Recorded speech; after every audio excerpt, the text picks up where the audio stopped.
Welcome to the world of equine-assisted social-emotional learning and the power of friendship-based horsemanship. Horses make friends and bond for life if we let them. They treat friends with respect, trust, and genuine affection. They protect, play, joke, groom, and take turns in leading and following. Horses offer us people the chance to experience all that with them, and to learn about ourselves and relationships in the process. EASL is one specific model in the growing family of equine-assisted learning, coaching, and therapy. EASL focuses on experiential social-emotional learning. This film, in parts 1 and 2, gives you a taster of the friendship-based horsemanship model that is an integral part of EASL whenever horse-assisted activities are included. The girl here has already learned how to make friends with horses, and she knows how to work on herself to be responsible for her part in the process. Together, the girl and the horse on this film are meeting for the first time. The video parts 1 and 2 were filmed in the same session, in one take, and edited only to fit YouTube. The horse seen on this film has recently started his training in EASL work. He lives in his herd of 5 horses. He is handled daily by the EASL facilitator, who he works with. He is at home and feels safe on his arena, and his facilitator is nearby at all times. In a session with a client with less horse experience, one facilitator would be close to the client at all times. Horses that are calm and content can help clients learn the right things, but this is also an ethical question. All clients come to leadership coaching as well as therapy to learn more about themselves, relationships, and how to better manage their own reactions to life's various challenges. Ethics require us to make sure a horse working with clients doesn't have to endure discomfort or fear. The relational work with horses should also model what builds healthy relationships among people. Real trust, respect, and honest collaboration are something to be earned with horses as with people. Therefore, clients meet horses at liberty on large pasture or arena. An EASL horse is never forced to interact with the client, because we cannot force a human to be our friend either. Rather, the client is given tools and guidance to work on self, being in the present moment, and staying connected. The client is also given some ideas of what to do with the horse, but there is never instruction stating what should be the outcome of any activity. The instruction is usually to go and hang out with the horse, to investigate what could happen. In time, EASL clients and horses progress from larger to smaller arenas, from reciprocal play to more leadership-based agility, riding and driving, but only as their relationship develops. This film shows you one process on one Sunday morning. Please keep in mind that each relationship is different and each day is different. It is so with people and with horses. There is always more opportunities for joy, but also for growth and learning. When we stay present, when our own needs and wants don't prevent us hearing the horse's ideas and feelings, an EASL horse will respond positively. Grooming at liberty is one good exercise on staying present and connected. Friends don't have to force or dominate each other to stay together. Horses seem to keep their friends by being respectful, trustworthy, and caring.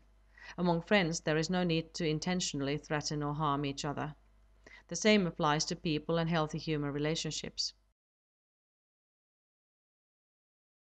The general goals in EASL are to strengthen the client's self-awareness, self-management, social skills and empathy, responsible decision-making, and to offer aesthetic, powerful experiences that bring joy and happiness. Experiences of true communication and mutual joy are strong boosters of compassion. It is also okay to walk away, take a break, want to do something else. The objective here is not to train a horse to obey every client, but to offer clients opportunities to practice and investigate self in relation to others. How does it feel when the other one walks away? Did my mind just jump to other things and I stopped listening to him? Working at liberty offers a natural opportunity to practice re-establishing lost connections. The horse usually comes back when the client comes back, so to speak. Sometimes we need to work a bit harder and try different approaches, again, like with people.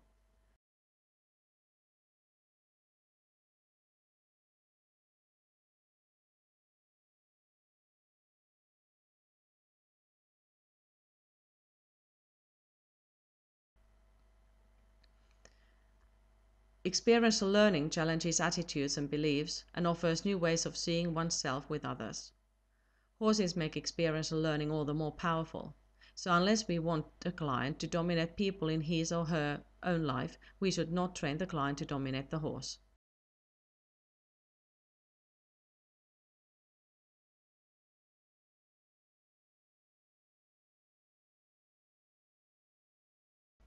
The objective in all styles of horsemanship is to ultimately build a mutually safe and stress-free relationship, the human as the leader and the horse trusting that the human will keep him safe. But there are two technically rather opposite ways to get there. One way builds leadership first and works with the horse in a small arena or keeps him in bridle or halter. They later progress to more and more advanced work that can also include working at liberty on a larger arena. This model copies the natural sneaking behavior of stallion, who needs to get mares to obey him so that they stay with him and he can keep them safe from predators and other stallions. Imitated by a skilled horse person, the stallion model does result very quickly in the horse following freely. Clients, however, are rarely skilled horse people, and our goal in equine assisted learning and therapy is rarely to teach horse skills. The other model, the EASL model of friendship-based natural horsemanship, builds first on friendship, care, and free play. We work with the horse at liberty on a large arena. We move into smaller arenas of bridles and ropes to more leadership-based agility and riding or driving as the relationship develops. This model follows the example of the lead mare and how the foals grow up. The lead mare's job in the herd is to raise socially healthy and physically strong young horses and to lead the herd to food and water, to take care and to teach how to lead and be led. The foals are kept safe and respectful, but they grow up free to investigate and play within boundaries. The boundaries change step by step as the young develop, giving more room to own choices and the responsibility that comes with freedom.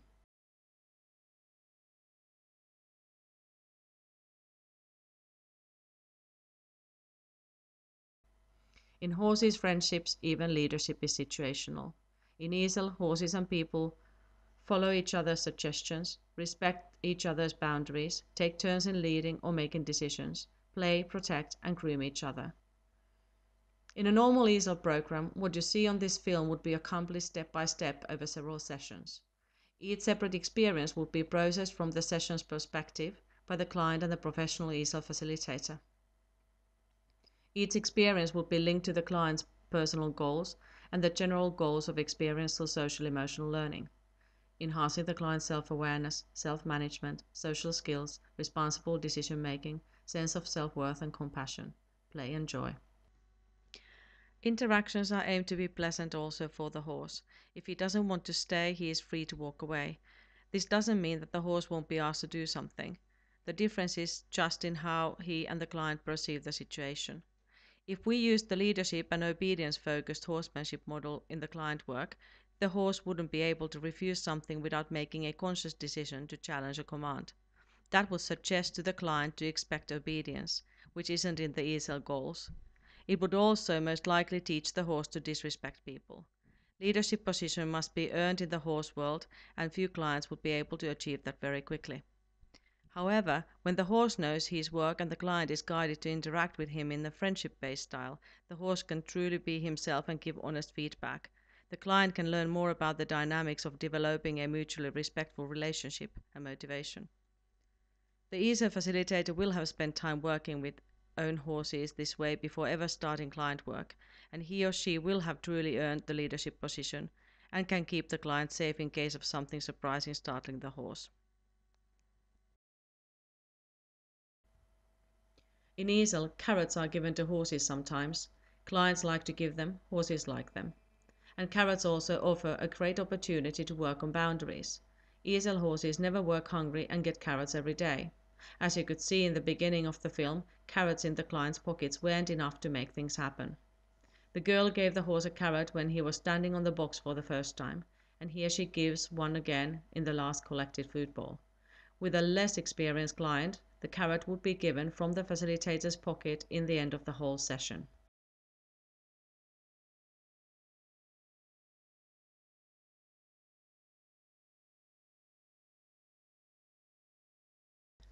Welcome back to the world of equine assisted social emotional learning and the power of friendship based horsemanship.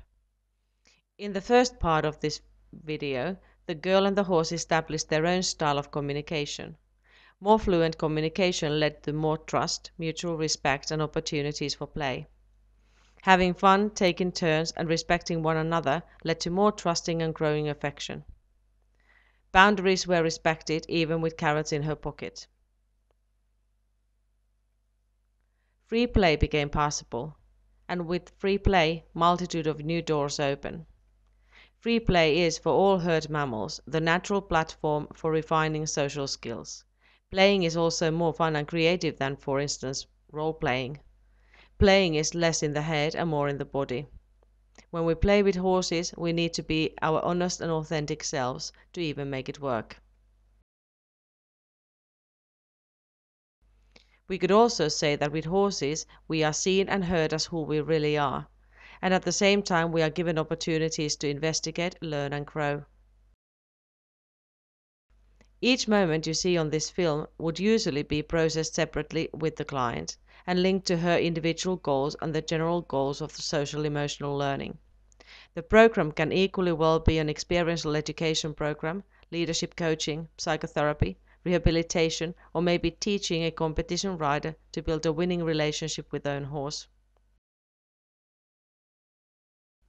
All ESL programs are facilitated by professionals who are licensed or otherwise qualified to work with their clients and who have also taken the ESL facilitator training. ESL facilitators are trained in theory and process descriptions. They have gone through a personal process training themselves, but they are also specifically trained in helping their client clarify his or her question further, and how to choose, tailor, and facilitate a suitable experience activity to that question.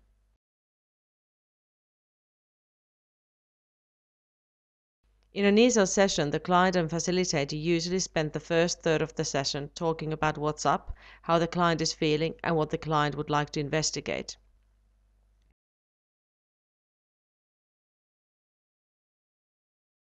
The second one-third of the session is spent in such experiential work. The last one-third is used for processing and evaluating the session and linking the discoveries with life outside the arena.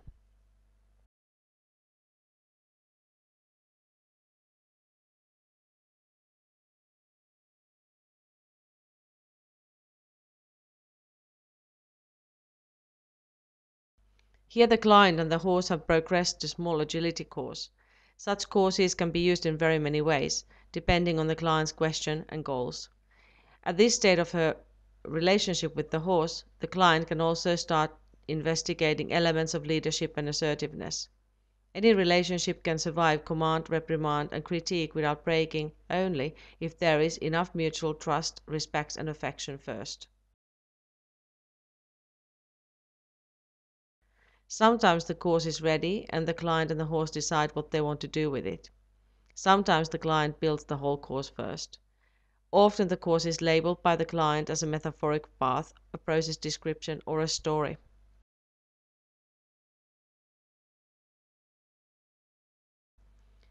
Whatever the activity is, ESL is about adventure, like life itself.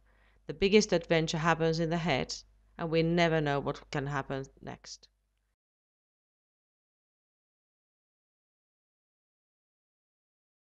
The client and the horse do things together, and whatever happens is what is processed. When the relationship is more important than a perfectly completed task, learning becomes fun, and the work with the horse is ethical.